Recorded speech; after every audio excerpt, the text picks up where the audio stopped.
राम तुम्हारो आसरो राम तुम्हारो ज्ञान, राम तुम्हारो भजन मुख राम तुम्हारो ध्यान, राम तुम्हारो ध्यान राम तुम सिर पर राजो, आगे पीछे राम दसों दिस राम ही गाजो, राम चरण एक राम बिन मन माने नहीं आन, राम तुम्हारो आसरो राम तुम्हारो ज्ञान। अनंत विराट विश्वात्मा जगत नियंता सर्वांतर्यामी सच्चिदानंद घन पूर्ण परब्रह्म परात्पर शब्द ब्रह्म राम की उपासक प्रचारक अनंत श्री विभूषित जगत गुरु रामस्नेही धर्म प्रवर्तक स्वामी जी श्री रामचरण जी महाराज की पावन पाद पद्मों में प्रणिपात करते हैं। तदनंतर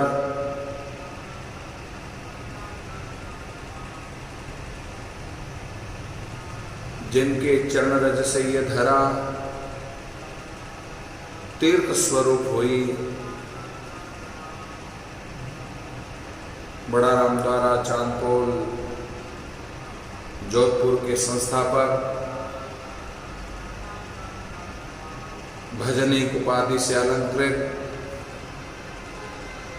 विरक्त त्यागी तपस्वी तेजस्वी मनस्वी परमहंस परिव्राजकाचार्य, मंडोर की धरती को प्रेत भय से मुक्त कराकर अभय दान करने वाले अभयदाता, जिनके चरणों में बैठने का सौभाग्य प्राप्त हुआ है, उन सभी को परम श्रद्धेय वीतराग स्वामी जी श्री भगवान दास जी महाराज के पावन पाद पद्मों में वंदन करते हैं।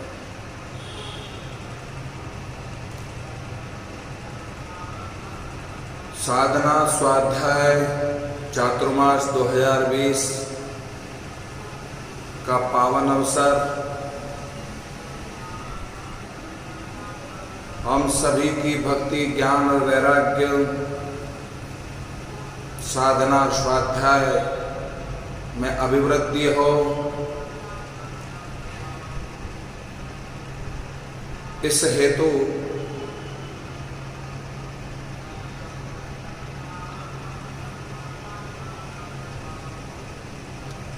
जीवन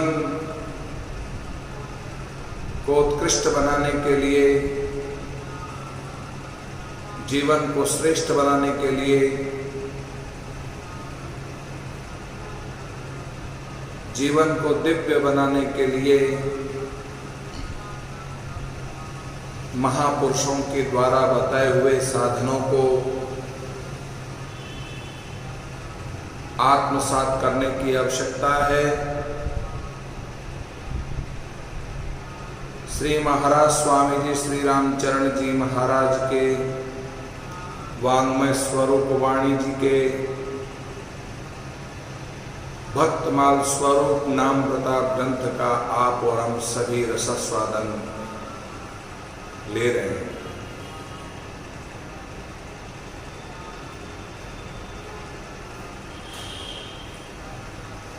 राम नाम ध्रुव ध्यान लगावे, बसी वैकुंठ बहुर नहीं आवे, राम भजत छूटा सब कर्मा, चंद्र अरु सूर्य दे परिक्रमा।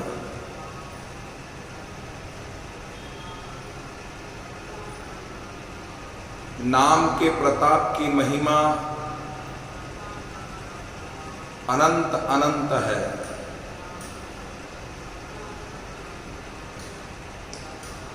नाम के प्रताप से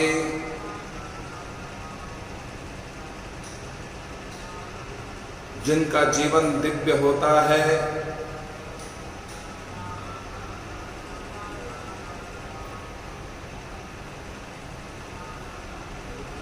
जिनका जीवन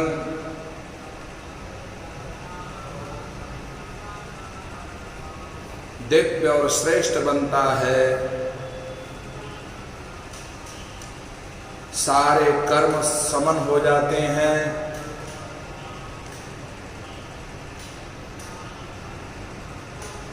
कल्मष समाप्त हो जाते हैं।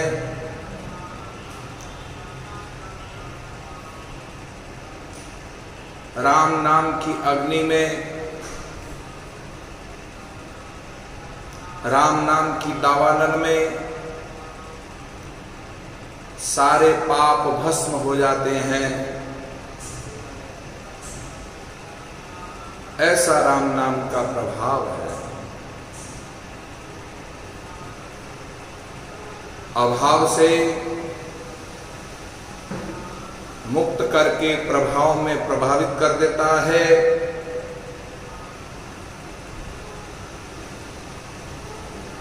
राम नाम को अंगीकार करने से,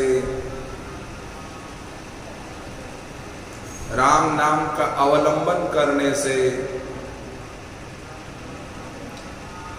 व्यक्ति को संबल बना देता है, श्रेष्ठ बना देता है।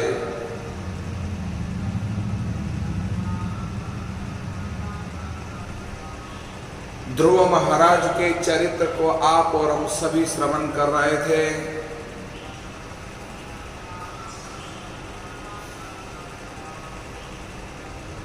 अखंड, अपरिवर्तनशील, अविनाशी, अचल, अटल, शाश्वत का बोध कराने वाले ध्रुव पथ, ध्रुव की राम नाम की साधना,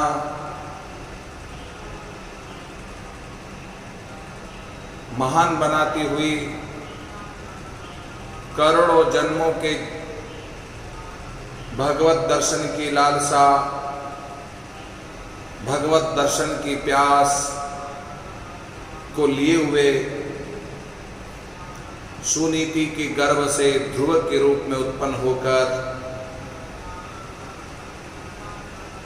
सोए हुए संस्कारों को सुरुचि ने जागृत किया। सुनीति ने हिम्मत दी, आदेश दिया, राम भजन करना ही जीवन का लक्ष्य है। मां तो मां ही होती है। मां संस्कार देती है,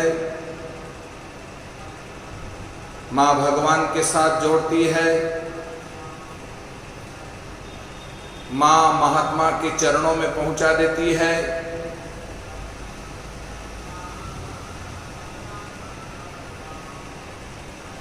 मां अपने लालन पालन करने के साथ साथ संस्कारों का पोषण करती है। जन्मांतरों से सोई हुई प्रतिभा को जागृत करती है।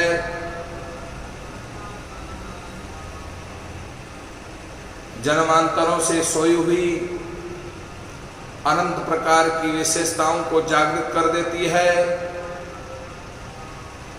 ऐसा नाम का प्रभाव है।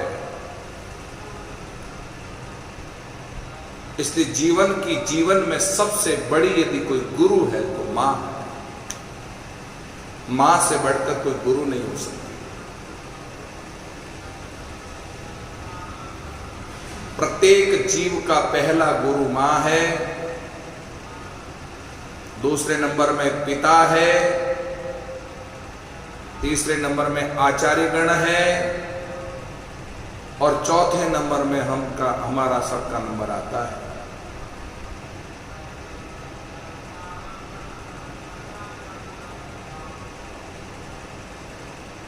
सब कुछ लुप्त सा होता जा रहा है इस कलयुग के प्रभाव से।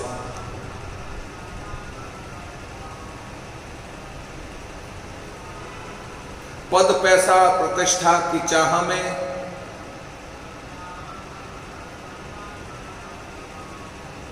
उच्चतर बढ़ने की होड़ में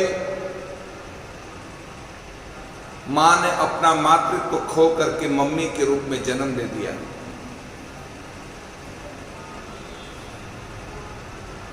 पितृ रूप में पिता ने डैडी का रूप ले लिया। घर में जब मम्मी और डैडी है तो संस्कारों की क्या उम्मीद कर सकते हैं? संस्कृति की क्या उम्मीद कर सकते हैं? ये पाश्चात्य की हवा नहीं तो क्या है?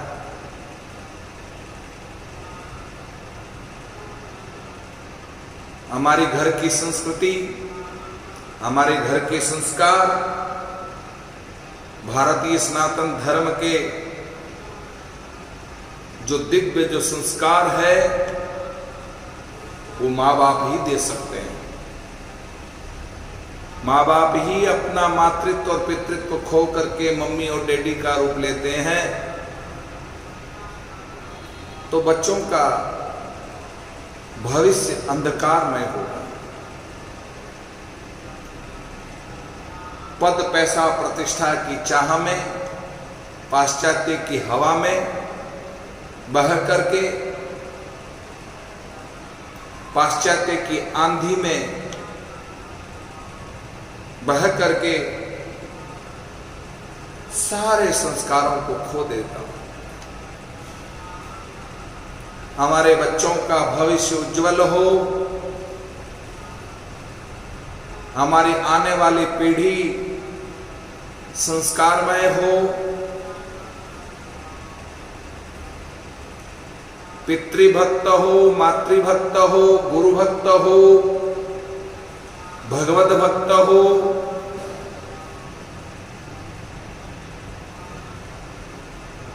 ये तभी संभव है कि जब मम्मी भाव से मुक्त होकर के मां के रूप में जन्म लेकर के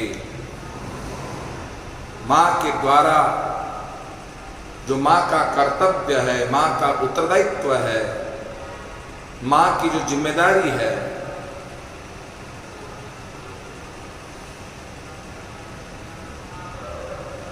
वो गुरु बनकर के संस्कारों से संस्कारित करें।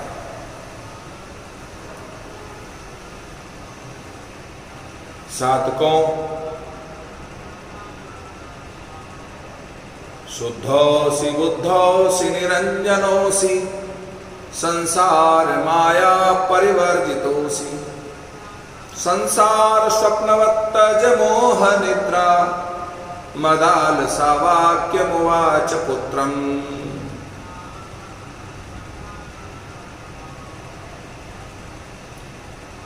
हमारे सनातन धर्म में, हमारे सदग्रंथों में मां का एक अपने आप में बहुत बड़ी भारी महिमा है।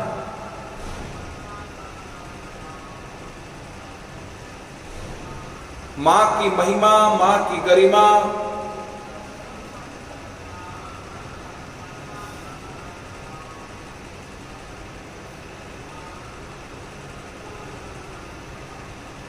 मां की ममता, मां का वात्सल्य, मां का सद्भाव, मां का आंतरिक प्रेम इतना दिव्य होता है, होनहार बालक की प्रतिभा जागृत हो जाती है। इस धरती पर हुई सारी माताओं को मैं प्रणाम करता हूं, उन माओं को प्रणाम करता हूं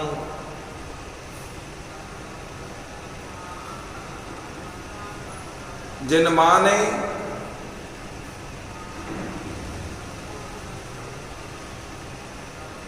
दिव्य संस्कार देकर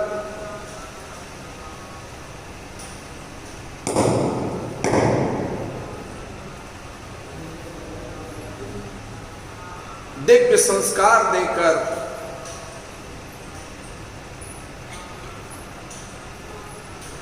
राष्ट्र भक्त और राम भक्त बनाकर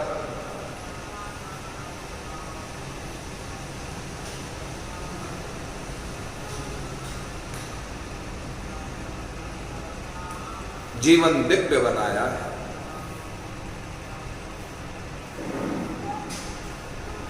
आज मां ने संस्कार दिए ध्रुव को,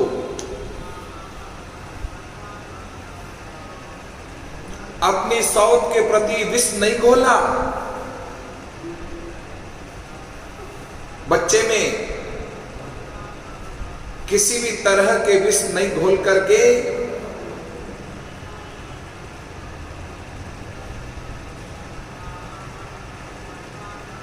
मां का मातृत्व भाव संस्कारित करके, बेटा तेरी विमाता ने जो कहा है वो बिल्कुल सत्य कहा है। तेरी विमाता ने तेरे सोए हुए संस्कारों को जागृत किया। बेटा मन ही मन तू अपने विमाता को प्रणाम कर। मैं तुझे आज्ञा देती हूं कि तू जा भजन कर।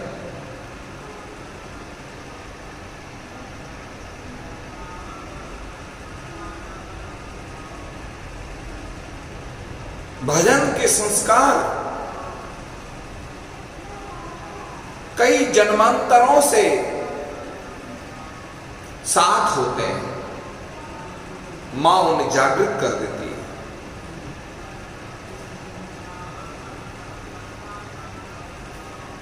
कुएं में पानी तो है पर रोज मिट्टी हटानी पड़ती है, और जब मिट्टी हटाओगे तो जमीन में से नया नया पानी निकल जाएगा। ऐसे ही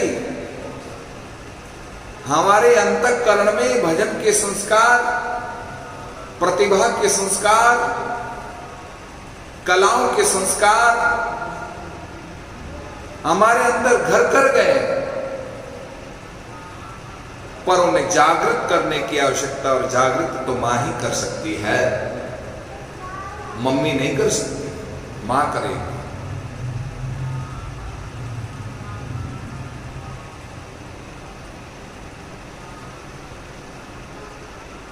बालक ध्रुव से कहा, बालक बेटे माता से ज्ञान लयो ध्रुव बालक, होय निराश गयो वन माही। नारद नाम सुनाई दियो, गुरु शीस धर्य और ध्यान कराही। ताही विघ्न भय सुर राय के, खंब अडिग डिग्यो कहु नाही। राम चरण इसे प्रभु बोहर, जा सके नाही निर्भय घर जाई। ध्रुव की भक्ति को, ध्रुव की निष्ठा को, ध्रुव के निर्भय भक्ति को श्री महाराज अपने शब्दों में अंकित करके सम्मान करते हैं। राम नाम ध्रुव ध्यान लगावे, बसी वैकुंठ बहुरी नहीं आवे।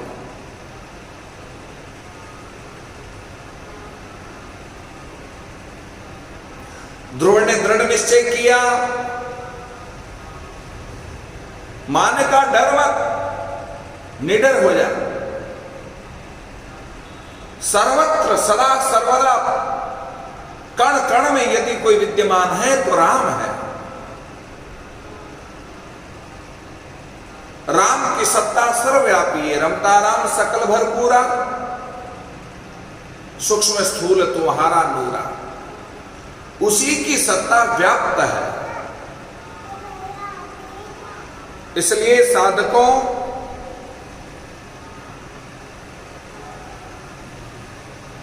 तुम निश्चय हो करके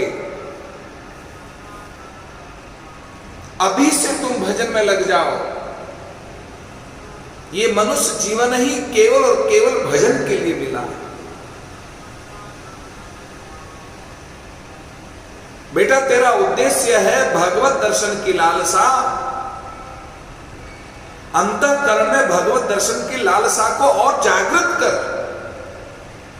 बेटा इसी जन्म में और अभी इसी उम्र से भगवत दर्शन की लालसा को लिए हुए भगवान के नाम में रत हो जाओ। भगवान से तुम लो लगा लो। मां ने निडर बनाया, मां ने दृढ़ बनाया, मां प्रेरक बनी। मां की प्रेरणा से सोए हुए संस्कार जागृत हो गए और भजन करने के लिए मात्र 5 वर्ष की उम्र में बालक ध्रुव जंगल की राह लेता है। सिर्फ 5 वर्ष की उम्र। ये कोई कल्पित कथाएं नहीं है, ये केवल कहानियां नहीं है, ये भक्तों के चरित्र सत्य है।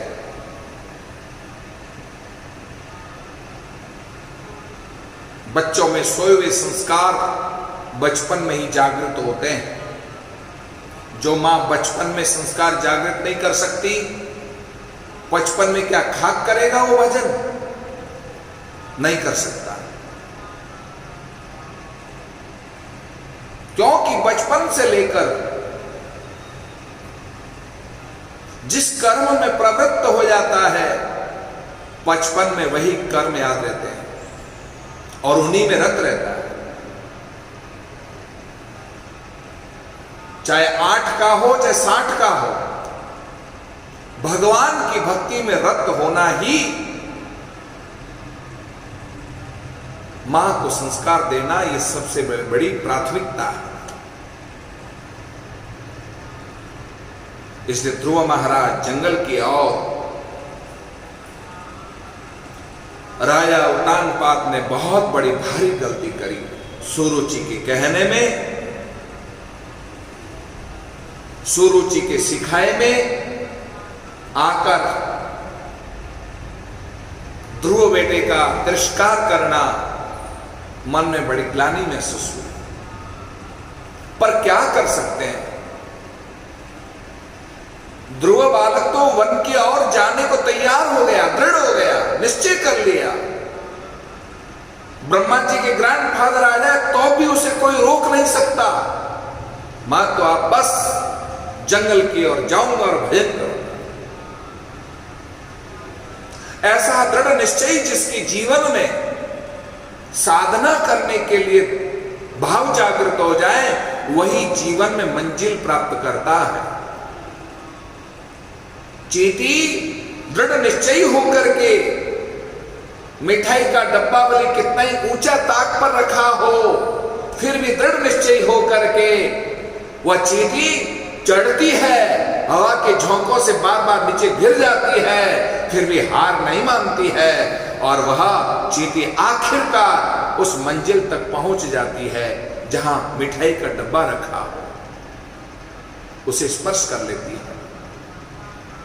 चींटी की तरह पुरुषार्थ, चींटी की तरह दृढ़ निष्ठा, चींटी की तरह हार न मानने की प्रेरणा हमें जीवन में लेनी चाहिए। ऐसा भाव जब जागृत हुआ, बस जीवन धन्य हो गया। ध्रुव महाराज जा रहे हैं, पर उत्तानपाद का हृदय ग्लानि से मंत्री से कहलवाया कि जाकर तुम उन्हें रोको, प्रलोभन दो।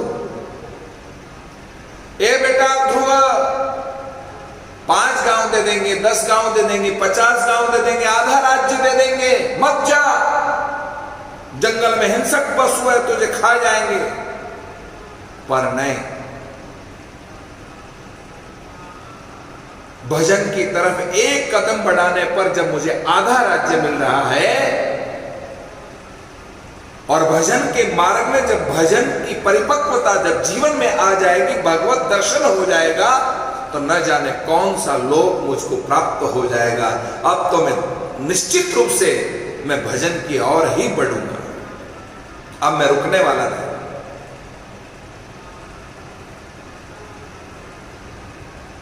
पहाड़ों से पानी का प्रवाह कड़कड़ कड़कड़ करते हुए, निरंतरता के रूप में बहते हुए, न घाटों की परवाह करती है नदी,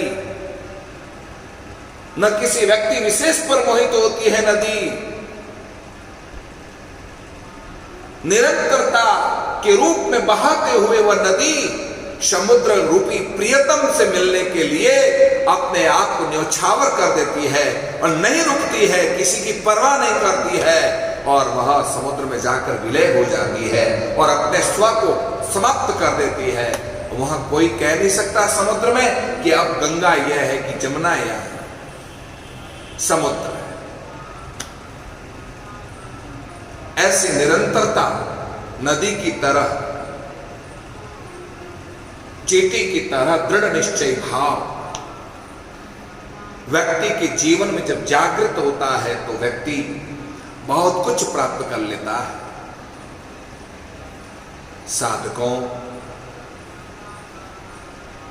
साधक के लिए ध्रुव चरित्र आत्मसात करने योग्य है। साधक के लिए बहुत कुछ प्रेरणा लेने के लिए ये सूत्र है। साधकों की साधना बढ़े, साधकों का साधकत्व सार्थक हो, साधक साध्य और साधना की त्रिपुटी एक हो जाए तो ही जीवन की धन्यता है।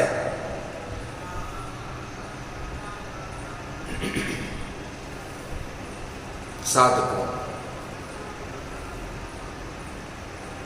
निर्भय होकर के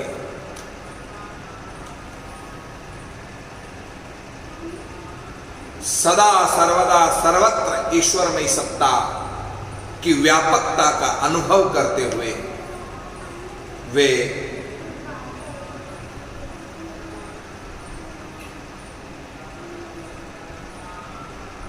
जंगल की ओर साधना कहां करूंगा, किस जगह करूंगा, कौन से नाम का सहारा लूंगा, जिन्हें कोई अता पता नहीं है, बस भगवान के लिए निकल पड़े। मानो कि भगवान ने नारद जी को भेजा, नारद जी जाओ, अच्छा खासा चेला जा रहा है, मूंढ लो। नारद जी महाराज तुरंत नारायण नारायण नारायण करते, बालक कहां जा रहे हो? भजन करने। बेटा तू 5 वर्ष का बालक है, अभी तेरी उम्र नहीं है भजन करने की।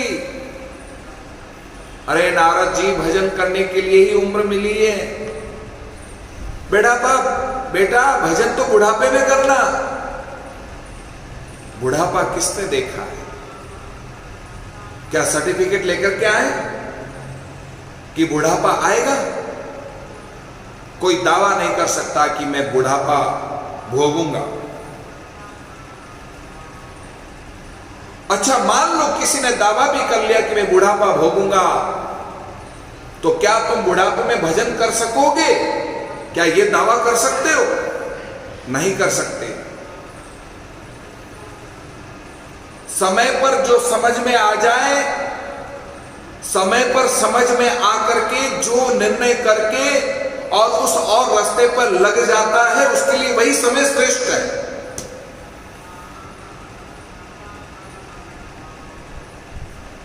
इसलिए ध्रुव ने कहा, नारद जी आप मेरे भजन में बाधक मत बनो। यही जन्म, यही उम्र भगवान को प्राप्त करने की उम्र है। उसकी दृढ़ता देख करके गुरु को चाहिए कि शिष्य की परीक्षा ले। गुरु को चाहिए कि शिष्य की दृढ़ता को जरा झांके, देखे कि इसमें दृढ़ता कितनी है, दृढ़ता कितनी है।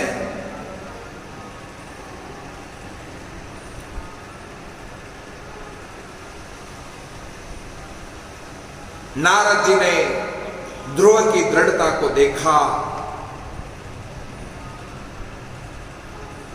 बेटा, जंगल में हिंसक पशु तुझे खा जाएंगे।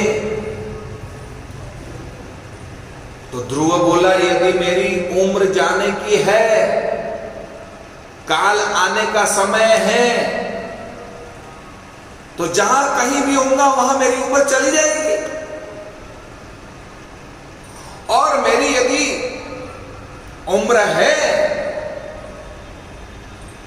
और काल के रूप में चाहे कितने भी हिंसक पशु मेरे सामने क्यों नहीं, और मेरी उम्र यदि रहने की है, तो मैं नहीं जा सकता। इसलिए मुझे किसी रूप में डर नहीं है, क्योंकि सब रूप में मेरा परमात्मा विद्यमान है। ईश्वरीय सत्ता का मैं अनुभव कर रहा हूं। सर्वत्र चराचर जगत राम तत्व से, भगवत तत्व से ओतप्रोत है। हवा जिस तरह से व्यापक है, पर हवा को तुम देख नहीं सकते। हवा सर्वत्र है।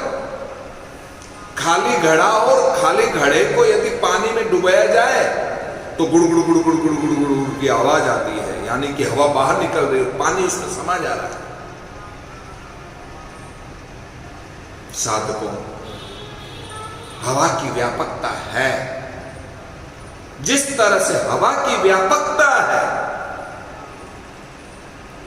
बिजली के तारों में करंट की व्यापकता है, फिर भी दिखाई नहीं दे रहा है, ऐसे ही ईश्वर की व्यापकता सर्वत्र है, हमें दिखाई नहीं देता है। अणु अणु में, परमाणु परमाणु में ईश्वरीय सत्ता है, भगवत तत्व है।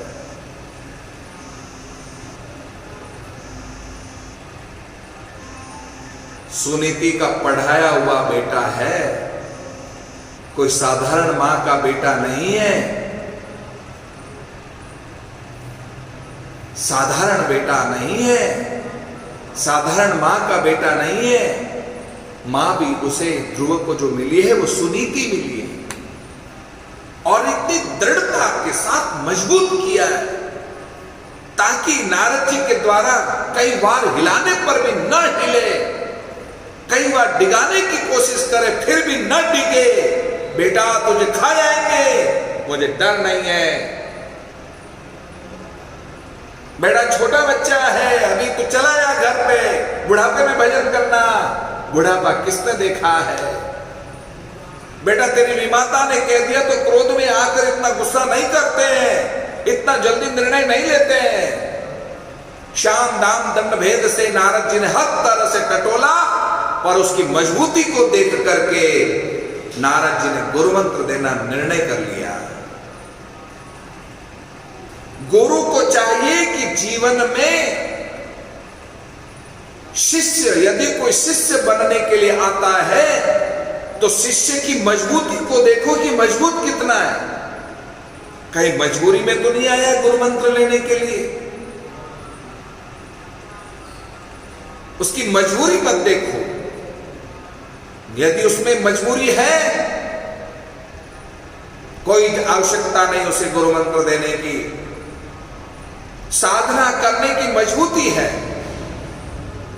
मंत्र जाप करने की उसमें मजबूती है, भगवत दर्शन की आराधना करने की उसमें यदि मजबूती है, जीवन को संवारने की और जीवन को सुधारने की यदि उसमें मजबूती है, तो गुरु को चाहिए ऐसी जिसमें मजबूती है तो उसको तुरंत गुरु मंत्र दे देना चाहिए, और अपने संरक्षण में रख करके उस शिष्य का शिष्यत्व बढ़ाते हुए उस शिष्य को महान बनाने की चेष्टा सद्गुरु को करनी चाहिए।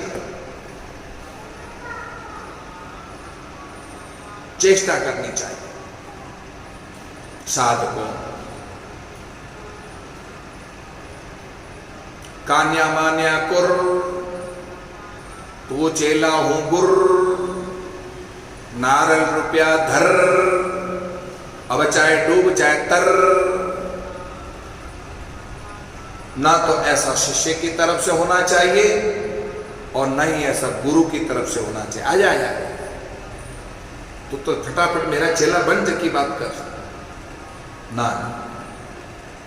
गुरु को चेले की भूख नहीं होनी चाहिए। सच्चा प्यासा होगा वही मटकी के पास जाएगा, आज नहीं तो कल उसे जाना पड़ेगा। प्यासे को ढूंढो जो वास्तव में जिसको प्यास है। प्यासे को ढूंढने का प्रयास करो। सद्गुरु यदि शिष्य के अंतःकरण की प्यास को ढूंढ करके उसकी प्यास को बुझाने का संकल्प लेकर उसकी प्यास को बुझाता है, वही सच्चा सद्गुरु है। नहीं तो अपने ऊपर कर्म बांधने की कोशिश मत करो। अब गुरु ने मंत्र दे दिया, अब चेला जाने डूबे चाहे तरे। और आजकल चेले भी ऐसे ही, बस गुरु मंत्र ले लेते हैं और फिर गुरु पूर्णिमा के दिन आकर के धोख दे देते हैं। पहचाना कि नहीं पहचाना मुझे? मैं 2 साल पहले गुरु मंत्र लिया था मैंने आपसे, अब आया यहाँ शकल दिखाने के लिए और मेरे को अपनी पहचान कराने आया? तो चल ऐसे।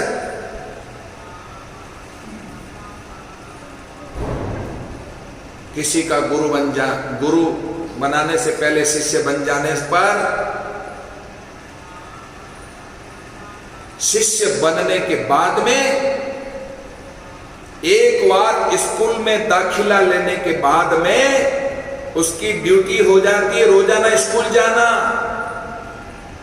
स्कूल में दाखिला लेने के बाद में रोजाना उसको स्कूल में जाना अनिवार्य हो जाता है।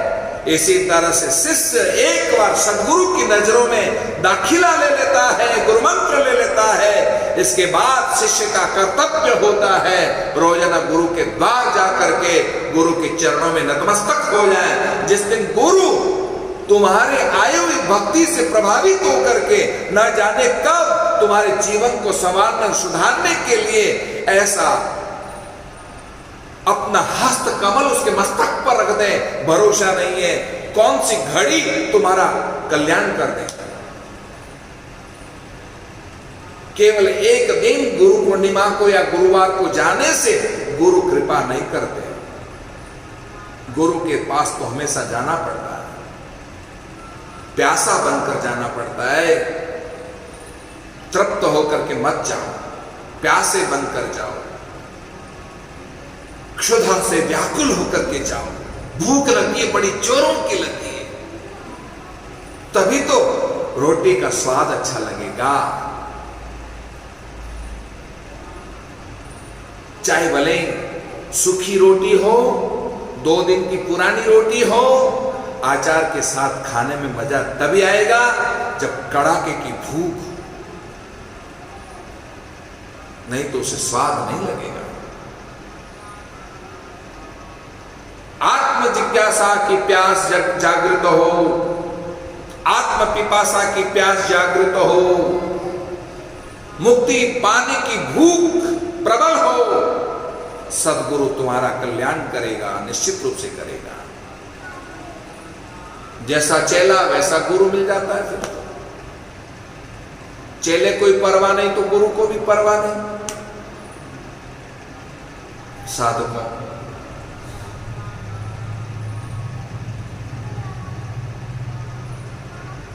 समझने का प्रयास करो।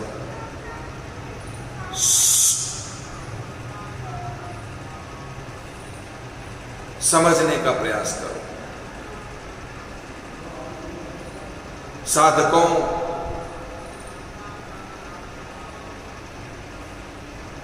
नारद जी ने हर तरह से टटोला। ध्रुव की भक्ति, ध्रुव की दृढ़ता, ध्रुव की निष्ठा, ध्रुव की प्यास, ध्रुव की भूख देख करके राम महामंत्र बख्शिश किया। राम नाम तारक मंत्र सुमरे शंकर शेष, राम चरण सच्चा गुरु देवे यह उपदेश। सद्गुरु बख्शे राम नाम सिख धारे विश्वास, राम चरण निस्दिन रटे तो निश्चय होए प्रकाश। राम महामंत्र से आज धन्य कर दिया। राम महामंत्र से। बेटे ध्रुव, बहुत जल्दी राम महामंत्र को पाकर के सिद्ध होना हो तो सात्विक भूमि पर जाओ, सिद्ध भूमि पर जाओ, तुम्हें सिद्धि जल्दी प्राप्त हो जाएगी।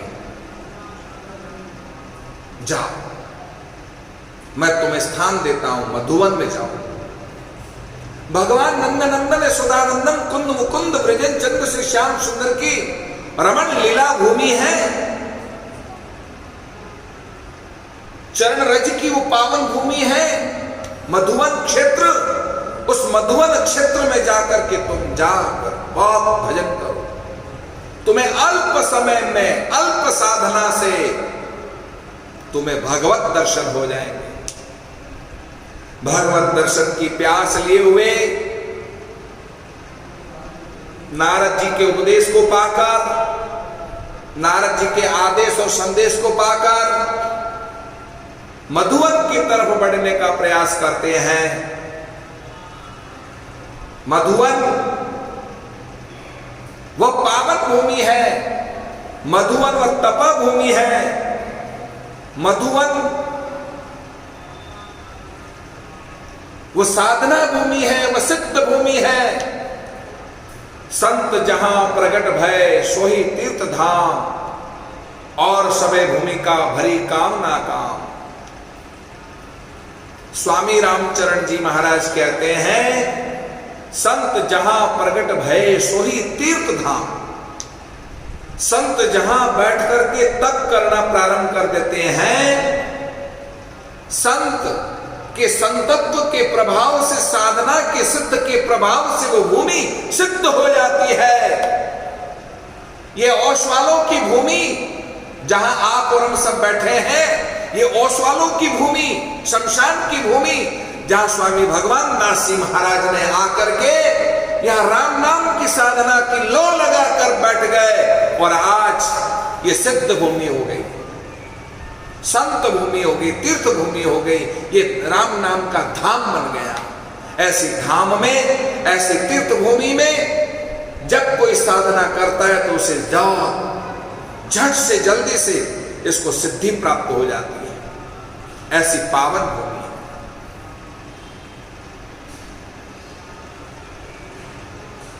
साधक को साधना के क्षेत्र में सिद्धि प्राप्त करने के लिए सिद्ध भूमि की आवश्यकता है।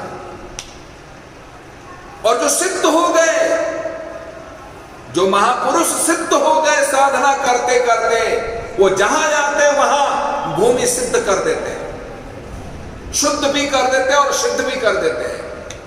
सिद्धि से ओतप्रोत कर देते हैं वह भूमि को। मंडोर की धरती को स्वामी भगवान दास जी महाराज ने प्रेत भय से पीड़ित नारसिंह नाम के राजा वर्षों से प्रेत योनि में भटक रहे थे। सारा गांव डर के मारे व्याकुल था, लेकिन स्वामी भगवान दास जी महाराज ने अपनी संत मंडली के साथ उस भूमि पर बैठकर के रात भर भजन किया। उस भजन के प्रताप से प्रेत योनि से छुटकारा दिला दिया। नारसिंह राजा मुक्त हो गया, प्रेत योनि से मुक्त होकर के जीवन सार्थक हो गया। जो नर राम नाम लिव लावे, जाको कोई भय ने व्यापे, विघ्न विलय होई जावे। अगल बगल का छान पसारा, मन विश्वास उपावे। सर्वज्ञ साईं एक ही जाने, सो निर्भय गुण गावे। राहु केतु प्रेत शनिश्चर, मंगल नाई दुखावे। सूरज सोम गुरु और बुध शुक्र निकट नहीं आवे। भैरव वीर बिजासन डाकण, नारसिंह दूर रहावे। दिशा सूलर भद्रा, जाणो शूण कशूण मिलावे। मुष्ट दिष्टर मौत अकाली, यम भी शीश नमावे। सबले सरणे निर्भय वासा, भगवान दास जन गावे। ये राम रक्षा मंत्र है राम स्नेह संप्रदाय का। ग्रहण के दिनों में इस राम रक्षा मंत्र को सिद्ध कर लो। जितनी बार इसे जप सको, जितनी बार इसे भज सको, इस मंत्र को सिद्ध कर लो। किसी प्रकार की हवा तुम्हें स्पर्श नहीं कर सकती। ऐसे समय में कुवेला में भी इधर उधर कहीं चले गए, तब भी तुम्हारा राम रक्षा मंत्र तुम्हारा कवच बन करके बैठा है, इसलिए तुम्हारा कुछ भी कोई बिगाड़ नहीं सकता। किसी की आदि व्याधि तुमको स्पर्श नहीं कर सकती है, किसी की मैली क्रिया तुमको स्पर्श नहीं कर सकती है। इतना ताकतवर ये राम रक्षा मंत्र है। दावे के साथ स्वामी भगवान दास जी महाराज ने मंडौर के राजा नार सिंह नाम के राजा को मुक्त किया प्रेत योनि से। साधकों, सिद्ध भूमि चाहिए, सिद्ध। आप और हम भाग्यशाली हैं। कोई भी मंत्र का अनुष्ठान करने के लिए, किसी भी प्रकार की साधना में सिद्धि प्राप्त करने के लिए स्वामी भगवान दास जी महाराज की ये तपोभूमि, ये पावन भूमि, ये तपस्या भूमि बड़े भाग्य से आप और हम सबको प्राप्त हुई है। ये जागृत समाधि है। स्वामी भगवान दास जी महाराज जागृत है। जो भी आकर के यहां नतमस्तक हो जाता है, जो भी आकर के यहां अपना मनोरथ मांगता है, मनोरथ लेकर के आता है, उसके मनोरथ को पूर्ण कर देते हैं। ऐसी पावन भूमि संत जहां प्रगट भय सोही तीर्थ धाम, ये तीर्थ भूमि है। घड़ी का कांटा बड़ी तेजी से भाग रहा है। मुझे बोलने से न बोलने से घड़ी का कांटा इशारा कर रही है, पर मैं एक उदाहरण दे देता हूं।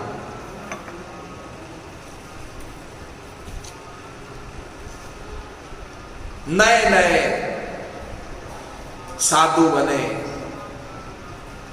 साधना करने की दृष्टि से अभी अभी नए नए शिष्य बने। गुरु ने कहा कि जाओ एकांत में जाकर तुम भजन करो और इस मंत्र को सिद्ध करो। मंत्र को सिद्ध करने के लिए किसी गांव के बाहर मूल रास्ते पर एक कुटिया देखी और उस कुटिया में डेरा डाल दिया और भजन करने लग गया। पर भजन कम होने लगा, मनोविकार पैदा होने लग गए, तरह तरह के विकार आने लगे। एक नव दंपति अभी अभी नई नई शादी हुई है, उस रास्ते से गुजर रहे थे, रात हो गई थी, इसलिए नगर के सारे दरवाजे बंद हो गए और वही कुटिया का दरवाजा खटखटाया। महात्मा जी ने दरवाजा खोला और नव दंपति को स्थान दिया, रात्रि विश्राम किया। सवेरे होते ही, भोर होते ही सुंदरी की सुंदरता देखकर महात्मा मुक्त हो गए।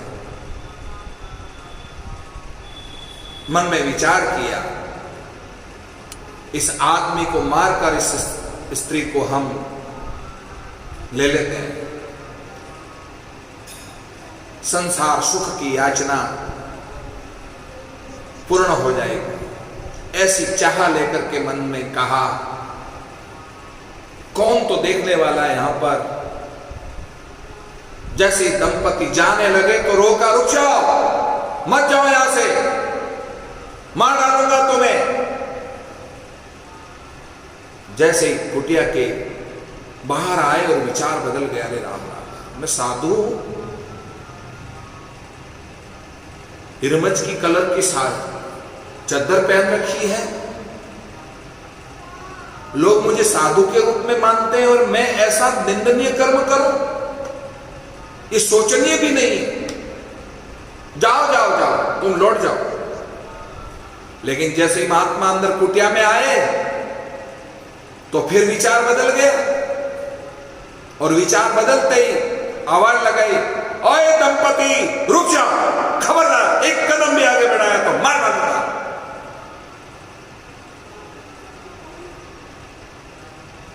मैं तुम दोनों का उपभोग करूंगा। महात्मा ऐसा कहते हुए बाहर आए और फिर विचार बदल गया, अरे मैं बहुत गलत कर रहा हूं, गलत कदम पर जा रहा हूं, मुझे रोकना चाहिए अपने आप को।